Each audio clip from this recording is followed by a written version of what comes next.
সুপ্রিয় দর্শক, আসসালামু আলাইকুম। সবাইকে স্বাগত জানাচ্ছি আজকের গুরুত্বপূর্ণ সংবাদে। প্রথমে জানিয়ে দিচ্ছি সংবাদ শিরোনাম, পরে বিস্তারিত। খালেদা জিয়ার মৃত্যুতে শোক প্রকাশ মমতা বন্দ্যোপাধ্যায়ের, চীনের রাষ্ট্রদূত এবং ইরানের। এদিকে খালেদা জিয়ার জানাজায় যোগ দেবেন পাকিস্তানের পররাষ্ট্রমন্ত্রী। অপরদিকে স্বামীর পাশেই সমাহিত হবেন খালেদা জিয়া। এবং সবশেষে থাকছে গৃহবধূ থেকে যেভাবে বিএনপির হাল ধরেন খালেদা জিয়া। শুনছিলেন সংবাদ শিরোনাম, এখন বিস্তারিত। তার আগে ছোট্ট একটি আবেদন, যদি আপনি ন্যায় ও মানবতার পক্ষে থাকেন লাইক দিন। খালেদা জিয়ার মৃত্যুতে ব্যথিত হলে কমেন্টসে লিখে জানান বাংলাদেশের শান্তি চাই। আর সাবস্ক্রাইব করুন আমাদের চ্যানেলটি, কারণ আমরা বলি সেই কথা যা অনেক মিডিয়া আড়াল করে। এখন চলুন বিস্তারিত দেখা যাক। খালেদা জিয়ার মৃত্যুতে শোক প্রকাশ মমতা বন্দ্যোপাধ্যায়ের, চীনের রাষ্ট্রদূত এবং ইরানের। এদিকে খালেদা জিয়ার জানাজায় যোগ দেবেন পাকিস্তানের পররাষ্ট্রমন্ত্রী। বিএনপি চেয়ারপারসন ও সাবেক প্রধানমন্ত্রী খালেদা জিয়ার জানাজায় যোগ দেবেন পাকিস্তানের উপপ্রধানমন্ত্রী ও পররাষ্ট্রমন্ত্রী ইশাক দার। সেই লক্ষ্যে বুধবার তার ঢাকায় আসার কথা রয়েছে। মঙ্গলবার ৩০ ডিসেম্বর ঢাকায় পাকিস্তান হাই কমিশন গণমাধ্যমকে এই তথ্য নিশ্চিত করেছে। আগামী বুধবার বাদ জোহর জাতীয় সংসদ ভবন মাঠ ও মানিক মিয়া অ্যাভিনিউতে অনুষ্ঠিত হবে খালেদা জিয়ার জানাজা। তাকে তার স্বামী সাবেক রাষ্ট্রপতি জিয়াউর রহমানের পাশে দাফন করা হবে। এর আগে বিএনপি চেয়ারপারসন বেগম খালেদা জিয়া মঙ্গলবার ৩০ ডিসেম্বর বাংলাদেশ সময় ভোর ৬টার দিকে রাজধানীর এভারকেয়ার হাসপাতালে চিকিৎসাধীন অবস্থায় শেষ নিঃশ্বাস ত্যাগ করেন। ইন্না লিল্লাহি ওয়া ইন্না ইলাইহি রাজিউন। মৃত্যুকালে তার বয়স হয়েছিল ৮০ বছর। বেগম খালেদা জিয়ার মৃত্যুর সংবাদটি নিশ্চিত করেন বেগম খালেদা জিয়ার ব্যক্তিগত চিকিৎসক ও বিএনপি জাতীয় স্থায়ী কমিটির সদস্য professor doctor AZM Zahid Hossain. আগামী বুধবার বাদ জোহর জাতীয় সংসদ ভবন মাঠ ও মানিক মিয়া অ্যাভিনিউতে অনুষ্ঠিত হবে। তাকে তার স্বামী সাবেক রাষ্ট্রপতি জিয়াউর রহমানের পাশে দাফন করা হবে। অপরদিকে স্বামীর পাশেই সমাহিত হবেন খালেদা জিয়া। নেওয়া হচ্ছে কবরের মাপ। সাবেক ৩ বারের প্রধানমন্ত্রী খালেদা জিয়াকে সংসদ ভবন এলাকায় জিয়া উদ্যানে স্বামী জিয়াউর রহমানের পাশেই সমাহিত করতে সব রকম প্রস্তুতি চলছে। ইতিমধ্যে তাকে দাফনের আনুষ্ঠানিকতা সম্পন্ন করার লক্ষ্যে কবরের মাপ নেওয়া হচ্ছে। এদিকে খালেদা জিয়ার মৃত্যুতে জিয়া উদ্যান এলাকায় তার কবর খননের কেন্দ্রে নিরাপত্তা ব্যবস্থা জোরদার করা হয়েছে। একে একে বিভিন্ন পর্যায়ের নেতাকর্মীরা জিয়া উদ্যানে ছুটে আসছেন। মন্ত্রী পরিষদ সচিব শেখ আব্দুর রশিদ জানিয়েছেন, বিএনপি চেয়ারপারসন ও সাবেক প্রধানমন্ত্রী খালেদা জিয়াকে রাষ্ট্রীয় মর্যাদায় দাফন করা হবে। উপদেষ্টা পরিষদের জরুরি সভা শেষে মঙ্গলবার ৩০ ডিসেম্বর সচিবালয়ে সাংবাদিকদের এ কথা তিনি জানান। মন্ত্রী পরিষদ সচিব জানান, খালেদা জিয়াকে রাষ্ট্রীয় মর্যাদায় দাফন করা হবে। সংসদ ভবন এলাকার পাশে অবস্থিত জিয়া উদ্যানে তার স্বামী ও বাংলাদেশের প্রয়াত রাষ্ট্রপতি জিয়াউর রহমানের কবরের পাশে খালেদা জিয়াকে দাফন করা হবে। তিনি আরও জানান, বুধবার সংসদ প্লাজায় জোহরের নামাজের পর জানাজা হবে। লাশ আজ এভারকেয়ারে থাকবে। বুধবার সকালে সেখান থেকে বেগম খালেদা জিয়ার লাশ সংসদ ভবনে আনা হবে। এবং সবশেষে থাকছে গৃহবধূ থেকে যেভাবে বিএনপির হাল ধরেন খালেদা জিয়া। বাংলাদেশের ইতিহাসে প্রথম নারী প্রধানমন্ত্রী খালেদা জিয়া মারা গেছেন। ৮০ বছর বয়সে ঢাকার একটি হাসপাতালে তিনি মারা গেছেন। ব্যক্তিজীবনে রাজনীতি থেকে দূরে থাকা এই গৃহবধূ কখনোই সরাসরি রাজনীতিতে জড়ানোর আগ্রহ দেখাননি।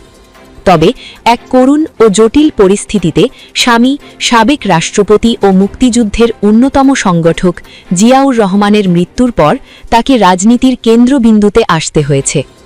দীর্ঘ ৪ দশকেরও বেশি সময় ধরে বাংলাদেশের রাজনীতিতে অন্যতম প্রধান চরিত্র খালেদা জিয়া গৃহবধূ থেকে রাজনীতিতে নেমে ১০ বছরের মধ্যেই বিএনপিকে ক্ষমতায় নিয়েছিলেন। খালেদা জিয়ার নেতৃত্বে বিএনপির প্রথম মেয়াদে সরকার গঠনের সময় দেশে আবার সংসদীয় সরকার ব্যবস্থা চালু হয়েছে। বিএনপির প্রতিষ্ঠাতা এবং রাষ্ট্রপতি জিয়াউর রহমানকে ১৯৮১ সালে যখন হত্যা করা হয়, সেই প্রেক্ষাপটে বিপর্যস্ত বিএনপিকে টিকিয়ে রাখতে খালেদা জিয়া দলের হাল ধরেছিলেন। বিশ্লেষকরা বলেছেন, ক্ষমতার বলয় থেকে তৈরি হওয়া বিএনপিকে রাজনৈতিকভাবে এগিয়ে নিয়ে গিয়েছিলেন খালেদা জিয়া। কিন্তু তার নেতৃত্বাধীন বিএনপির সঙ্গে জামায়াত ইসলাম সহ ধর্মভিত্তিক বিভিন্ন দলের ঘনিষ্ঠ সম্পর্ক সহ বিভিন্ন বিষয় নিয়ে সমালোচনা ছিল। পুতুল থেকে খালেদা জিয়া। খালেদা জিয়া বিধবা হন ৩৬ বছর বয়সে। তখন তিনি একজন সাধারণ গৃহবধূ ছিলেন। তারেক রহমান এবং আরাফাত রহমান ২ সন্তান নিয়েই ছিল তার সংসার। তার পুরো নাম ছিল খালেদা খানম, আর পরিবারের সদস্য এবং আত্মীয় স্বজনের কাছে তার ডাক নাম ছিল পুতুল। জিয়াউর রহমান ১৯৬০ সালে যখন পাকিস্তান সেনাবাহিনীতে একজন ক্যাপ্টেন ছিলেন, তখন তাদের বিয়ে হয়।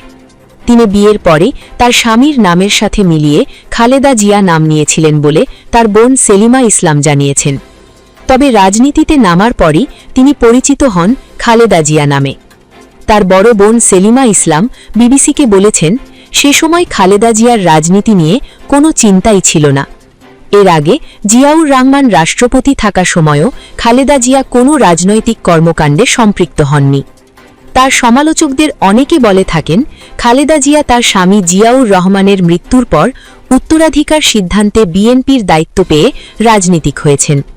খালেদা জিয়ার জীবন কাহিনী নিয়ে বই প্রকাশ করেন সাংবাদিক মাহফুজুল্লাহ। বইটি প্রকাশের সময় মাহফুজুল্লাহ বিবিসিকে বলেছিলেন, অল্প বয়সে বিধবা হওয়ার পর খালেদা জিয়া পুরুষ শাসিত সমাজে একটি রাজনৈতিক দলের নেতৃত্বে এসে যোগ্যতা দিয়ে নিজের আসন তৈরি করে নেন। দলের বিপর্যয়ে হাল ধরেছিলেন। জিয়াউর রহমানের মৃত্যুর পর বিএনপিতে অভ্যন্তরীণ কোন্দল দেখা দেয় এবং অন্যদিকে নেতারা অনেকে তখন সামরিক শাসক জেনারেল এরশাদের সাথে শরিক হন। সব মিলিয়ে দলটি চরম বিপর্যয়ের মুখে পড়ে। সেই পরিস্থিতিতে খালেদা জিয়া বিএনপিতে যোগ দেন ১৯৮৩ সালের ৩ জানুয়ারি। প্রথমে তিনি দলের ভাইস চেয়ারম্যান হন। এর পরের বছর ১৯৮৪ সালের ১০ মে বিএনপির চেয়ারপারসন নির্বাচিত হন। তাদের পরিবারের ঘনিষ্ঠ ছিলেন বিএনপির সাবেক নেতা অলি আহমেদ। জিয়াউর রহমান রাষ্ট্রপতি থাকা সময় তার একান্ত সচিব ছিলেন অলি আহমেদ। তিনি বলেছেন, বিএনপিকে টিকিয়ে রাখতে তাদের অনুরোধে খালেদা জিয়া রাজনীতিতে আসেন। তার ঘনিষ্ঠ এবং বিএনপির নেত্রী সেলিমা রহমান বিবিসিকে বলেছেন, রাজনীতি নিয়ে শত ব্যস্ততার মাঝেও খালেদা জিয়া পারিবারিক কর্তব্য পালনে সক্রিয় থাকতেন।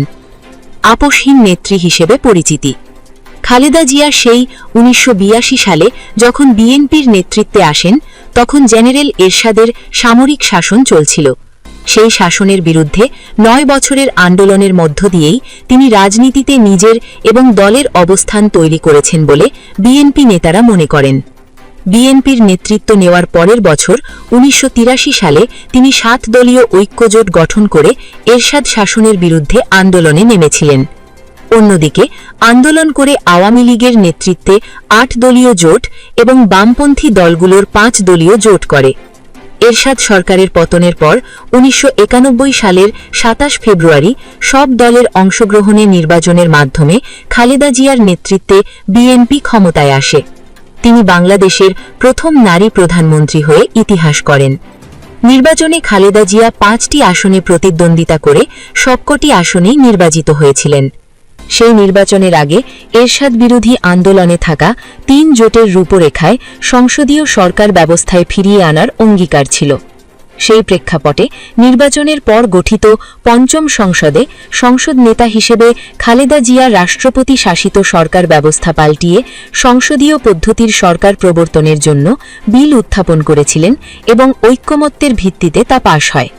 তখন দীর্ঘ ১৬ বছর পর ফিরে আসে সংসদীয় সরকার।